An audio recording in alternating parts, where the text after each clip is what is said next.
Hello guys, कैसे हो आप सब। उम्मीद करता हूँ आप सभी ठीक ही होंगे। दोस्तों, आज के इस वीडियो में 12th क्लास हिस्ट्री के कुछ महत्वपूर्ण प्रश्नों को देखने वाले हैं लोग।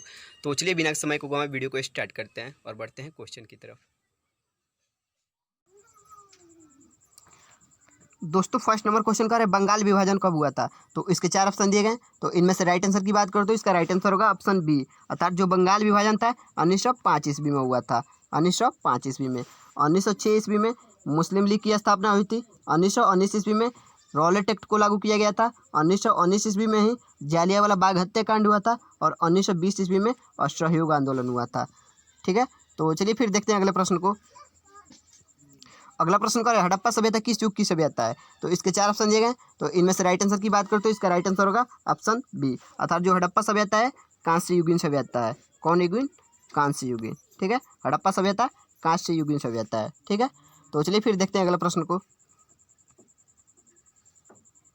क्वेश्चन कर रहा है हड़प्पा सभ्यता किस नदी के किनारे स्थित है।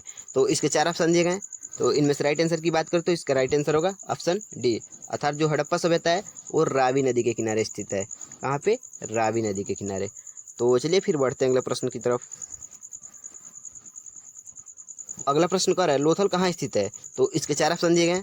तो इनमें से राइट आंसर की बात करो तो इसका राइट आंसर होगा ऑप्शन ए, अर्थात जो लोथल है गुजरात में स्थित है। कहाँ पे? गुजरात में।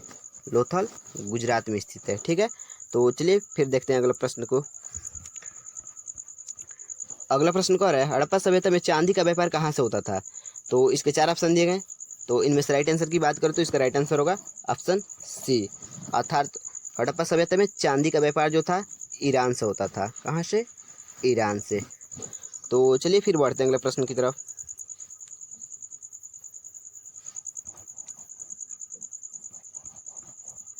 सभ्यता में तांबे का व्यापार कहाँ से होता था। तो इसके चार ऑप्शन दिए गए। तो इनमें से राइट आंसर की बात करो तो इसका राइट आंसर होगा ऑप्शन सी, अर्थात जो खेतड़ी नामक स्थान था, खेतड़ी, कौन से? खेतड़ी नामक स्थान से तांबे का व्यापार होता था। तो चलिए फिर देखते हैं अगले प्रश्न को। अगला प्रश्न क्या है मोहनजोदड़ो की खोज किसने की थी। क्वेश्चन क्या है मोहनजोदड़ो की खोज किसने की थी। तो इसके चार ऑप्शन दिए गए। तो इनमें से राइट आंसर की बात करो तो इसका राइट आंसर होगा ऑप्शन सी, अर्थात जो आर.डी. बनर्जी थे, यानी कि राखल दास बनर्जी। ठीक है, उन्होंने ही मोहनजोदड़ो की खोज की थी। तो इसको याद करने का एक शॉर्टकट ट्रिक है। तो देखिए हम आप सभी को बताते हैं। जैसे यहाँ पे याद रखिएगा लोग मोर, क्या? मोर। देखिए यहाँ से मो से मोहनजोदड़ो, और इसकी खोज यहाँ पे र है, तो इसकी खोज किसने की थी? राखल दास बनर्जी। ठीक है, ऐसे ही आप याद कर सकते हैं इसको अच्छी तरह से। इन दोनों में बहुत ही कन्फ्यूजन होता है, दयाराम सहनी और राखल दास बनर्जी, कौन किसकी खोज किए थे, इसी में कन्फ्यूजन होता है। तो इस ट्रिक के माध्यम से आप इसको अच्छी तरह से याद कर सकते हैं। मोर, ठीक है, मो से मोहनजोदड़ो और र से राखल दास बनर्जी, यानी कि मोहनजोदड़ो की खोज राखल दास बनर्जी ने किया था। तो ऐसे आप अच्छी तरह से याद कर सकते हैं, कभी भूलेंगे नहीं। तो चलिए फिर देखते हैं अगले प्रश्न को।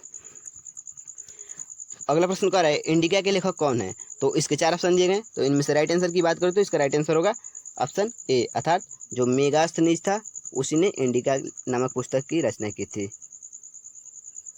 ठीक है, मेगास्थनीज। ठीक है, तो चलिए फिर बढ़ते हैं अगले प्रश्न की तरफ। अगला क्वेश्चन क्या है किस शासक को भारत का नेपोलियन कहा जाता है। तो इसके चार ऑप्शन दिए गए। तो इनमें से राइट आंसर की बात करो तो इसका राइट आंसर होगा ऑप्शन बी, अर्थात जो समुद्रगुप्त है उसी को भारत का नेपोलियन कहा जाता है। किसको? समुद्रगुप्त को। ठीक है, तो चलिए फिर बढ़ते हैं अगले प्रश्न की तरफ। अगला प्रश्न क्या है महाभारत में गंगा पुत्र के नाम से किसे जाना जाता है। क्वेश्चन क्या है महाभारत में गंगा पुत्र के नाम से किन्हें जाना जाता है। तो इसके चार ऑप्शन दिए गए। तो इनमें से राइट आंसर की बात करें तो इसका राइट आंसर होगा ऑप्शन डी, अर्थात जो भीष्म थे उन्हीं को गंगा पुत्र के नाम से जाना जाता है। किनको? भीष्म को। ठीक है, महाभारत में भीष्म को गंगा पुत्र के नाम से जाना जाता है। तो चलिए फिर देखते हैं अगले प्रश्न को। अगला प्रश्न क्या है प्राचीन भारत में धर्म की शुरुआत किसने की थी। तो इसके चार ऑप्शन दिए गए। तो इनमें से राइट आंसर की बात करें तो इसका राइट आंसर होगा ऑप्शन ए, अर्थात जो अशोक था उसी ने धर्म की शुरुआत की थी। किसने? अशोक ने। अशोक ने धर्म की शुरुआत की थी। ठीक है, अगला प्रश्न क्या है किसने मोहनजोदड़ो और सिंधु घाटी सभ्यता को जुड़वा राजधानी बताया है। तो इसके चार ऑप्शन दिए गए। तो इनमें से राइट आंसर की बात करें तो इसका राइट आंसर होगा ऑप्शन डी, अर्थात जो पिगट महोदय थे, पिगट महोदय, किसने? पिगट महोदय ने मोहनजोदड़ो और सिंधु घाटी सभ्यता को एक जुड़वा राजधानी बताई थी, ठीक है। मोहनजोदड़ो और हड़प्पा को, सॉरी, मोहनजोदड़ो और हड़प्पा को, ठीक है, मोहनजोदड़ो और हड़प्पा को जुड़वा राजधानी बताई हुई थी।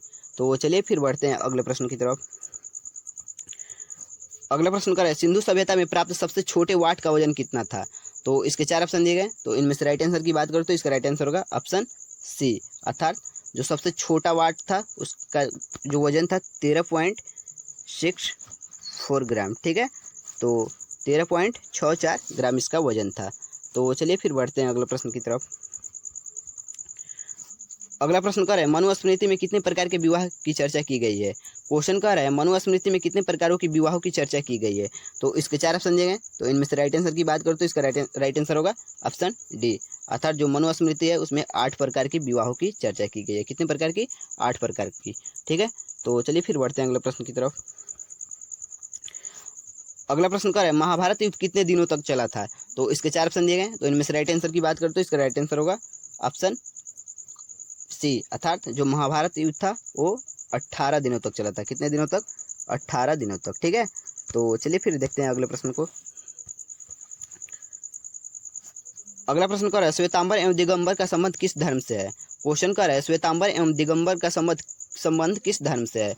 तो इसके 4 ऑप्शन दिए गए, तो इनमें से राइट आंसर की बात करो तो इसका राइट आंसर होगा ऑप्शन ए, अर्थात जो श्वेतांबर और दिगंबर थे उनका संबंध बौद्ध धर्म से था। कौन से धर्म? बौद्ध धर्म, ठीक है। तो चलिए फिर बढ़ते हैं अगले प्रश्न की तरफ। अगला प्रश्न क्या है, चौथी बौद्ध संगति किसके शासनकाल में हुई थी? तो इसके 4 ऑप्शन दिए गए, तो इनमें से राइट आंसर की बात करो तो इसका राइट आंसर होगा ऑप्शन बी, अर्थात जो कनिष्क था उसी के शासनकाल में चौथी बौद्ध संगति हुई थी। तो ठीक है, तो चलिए फिर बढ़ते हैं अगले प्रश्न की तरफ। अगला प्रश्न क्या है, दीन ए इलाही का संबंध किससे है? तो इसके 4 ऑप्शन दिए गए, तो इनमें से राइट आंसर की बात करो तो इसका राइट आंसर होगा ऑप्शन सी, अर्थात जो दीन ए इलाही है उसका संबंध अकबर से है। किससे? अकबर से, ठीक है। तो चलिए फिर देखते हैं अगले प्रश्न को। अगला प्रश्न क्या है, भारत का अंतिम मुगल शासक कौन था? क्वेश्चन क्या है, भारत का अंतिम मुगल शासक कौन था? तो इसके 4 ऑप्शन दिए गए, तो इनमें से राइट आंसर की बात करो तो इसका राइट आंसर होगा ऑप्शन डी, अर्थात जो बहादुर शाह जफर था वो भारत का अंतिम मुगल सम्राट था, ठीक है। बहादुर शाह जफर भारत का अंतिम मुगल सम्राट था, ठीक है। तो चलिए फिर देखते हैं अगले प्रश्न को। अगला प्रश्न क्या है, जजिया किससे लिया जाता था? तो इसके 4 ऑप्शन दिए गए, तो इनमें से राइट आंसर की बात करो तो इसका राइट आंसर होगा ऑप्शन बी, अर्थात जो जजिया लिया जाता था जिमियो से लिया जाता था। किनसे? जिमियो से, ठीक है। जजिया जिमियो से लिया जाता था। तो चलिए फिर देखते हैं अगले प्रश्न को। अगला प्रश्न क्या है, किताब उल रेहला में किसका यात्रा वृत्तांत है? तो इसके 4 ऑप्शन दिए गए, तो इनमें से राइट आंसर की बात करो तो इसका राइट आंसर होगा ऑप्शन डी, अर्थात किताब उल रेहला में इब्न बतूता के यात्रा वृत्तांत का वर्णन है। इनका इब्न बतूता, ठीक है। तो चलिए फिर देखते हैं अगले प्रश्न को।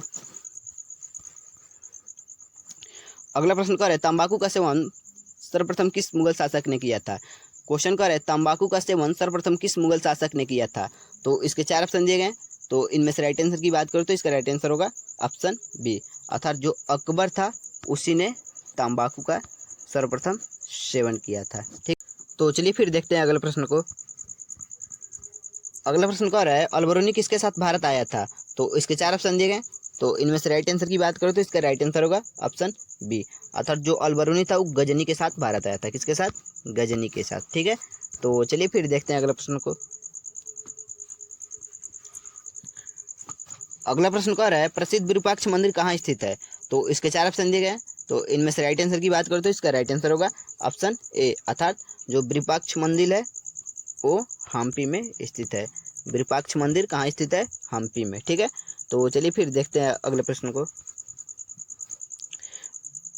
अगला प्रश्न क्या है, निजामुद्दीन औलिया किस सूफी सिलसिले से संबंधित था? क्वेश्चन क्या है, निजामुद्दीन औलिया किस सूफी सिलसिले से संबंधित था? तो इसके 4 ऑप्शन दिए गए, तो इनमें से राइट आंसर की बात करो तो इसका राइट आंसर होगा ऑप्शन सी, अर्थात जो निजामुद्दीन औलिया था वो चिश्ती सिलसिले से संबंधित था। किस सिलसिले से?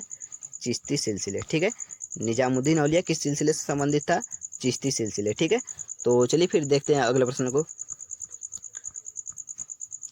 अगला प्रश्न क्या है, हड़प्पा सभ्यता में कितने नगरों का पता लगाया गया है? तो इसके 4 ऑप्शन दिए गए। तो इनमें से राइट आंसर की बात करें तो इसका राइट आंसर होगा ऑप्शन बी, अर्थात हड़प्पा सभ्यता में लगभग 6 नगरों का पता लगाया जा चुका है। ठीक है, तो चलिए फिर देखते हैं अगले प्रश्न को। अगला प्रश्न कह रहा है बौद्ध धर्म में प्रवेश होने की प्रक्रिया क्या कहलाती थी? तो इसके 4 ऑप्शन दिए गए। तो इनमें से राइट आंसर की बात करें तो इसका राइट आंसर होगा ऑप्शन डी, अर्थात जो बौद्ध धर्म में प्रवेश होने की प्रक्रिया थी वो कहलाती थी उपसंपदा। क्या कहलाती थी? उपसंपदा। ठीक है, तो चलिए फिर देखते हैं अगले प्रश्न को। अगला प्रश्न कह रहा है बीजक में किसके उपदेश संग्रहित हैं? तो इसके 4 ऑप्शन दिए गए। तो इनमें से राइट आंसर की बात करें तो इसका राइट आंसर होगा ऑप्शन बी, अर्थात जो बीजक है उसमें कबीर के उपदेश संग्रहित हैं। किनके? कबीर के। ठीक है, तो चलिए फिर देखते हैं अगला प्रश्न को। अगला प्रश्न कह रहा है विजयनगर, सर्वप्रथम विजयनगर की यात्रा पर आने वाला विदेशी यात्री कौन था? क्वेश्चन कह रहा है सर्वप्रथम विजयनगर की यात्रा पर आने वाला विदेशी यात्री कौन था? तो इसके 4 ऑप्शन दिए गए।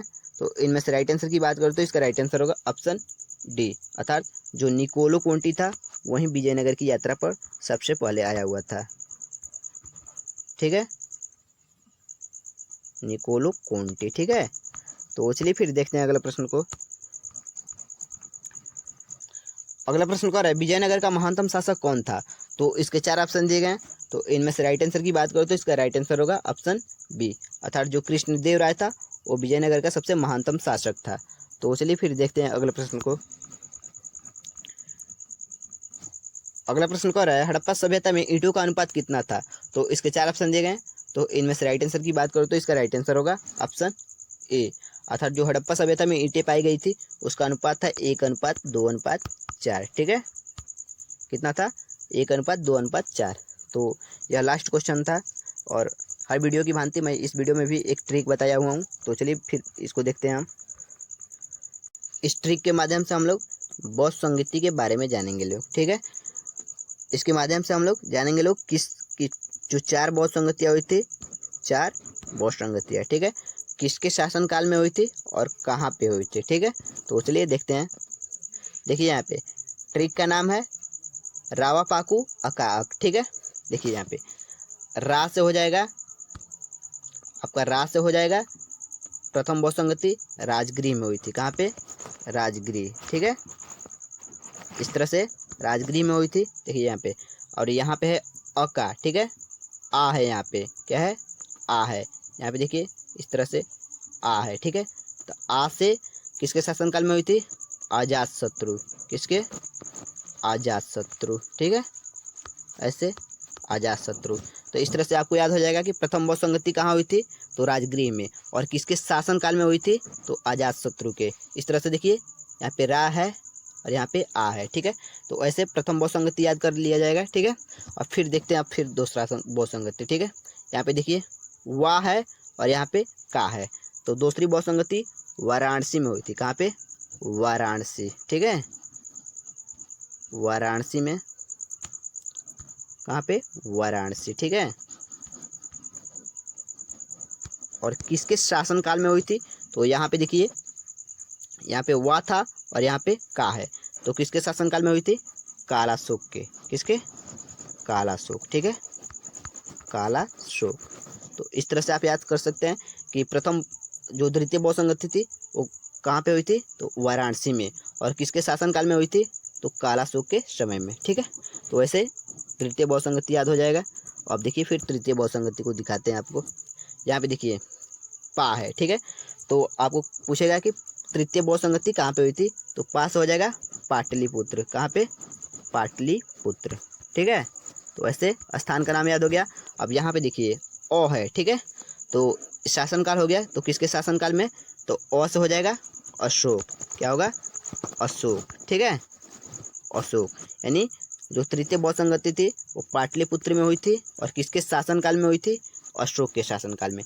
तो ऐसे तृतीय बौद्ध संगति भी याद कर सकते हैं लोग। ठीक है, और फिर देखिए चौथी बौद्ध संगति को दिखाते हैं। देखिए यहाँ पे चौथी बौद्ध संगति दिखाते हैं। देखिए चौथी बौद्ध संगति कुशीनगर में हुई थी। कहाँ पे? कुशीनगर। स्थान का नाम याद हो जाएगा कुशीनगर। कु से कुशीनगर और यहाँ पे लास्ट में क है। ठीक है, तो इसके शासनकाल में, किसके शासनकाल में हुई थी? कौन से हो जाएगा? कनिष्क। ठीक है, क्या होगा? कनिष्क। ठीक है, इस तरह से कनिष्क। स्थान का नाम हो जाएगा कुशीनगर। ठीक है, कुशीनगर। ठीक है, और शासन काल हो जाएगा कौन से? कनिष्क। क्या होगा? कनिष्क। तो इस तरह से आप याद कर सकते हैं कि जो चतुर्थ बहुसंगति थी वो कहाँ पे हुई थी? तो कुशीनगर में। और किसके शासनकाल में हुई थी? तो यहाँ पे कौन से हो जाएगा? कनिष्क। ठीक है, तो इस तरह से आप चारों बहुसंगति को आसानी से याद कर सकते हैं। ठीक है, तो ऐसे याद करने में कठिनाई नहीं होगी, बहुत ही आसानी से याद हो जाएगा। तो उम्मीद करता हूँ आपको यह वीडियो पसंद आई होगी। अगर पसंद आई हो तो इस वीडियो को लाइक कर दीजिएगा तथा चैनल को सब्सक्राइब कर बेल आइकन को जरूर दबा दीजिएगा, ताकि मैं जो भी वीडियो अपलोड करूँ उसका नोटिफिकेशन सबसे पहले आपको मिलता रहे। तो चलिए फिर मिलते हैं अगले वीडियो में, तब तक के लिए बाय, टेक केयर।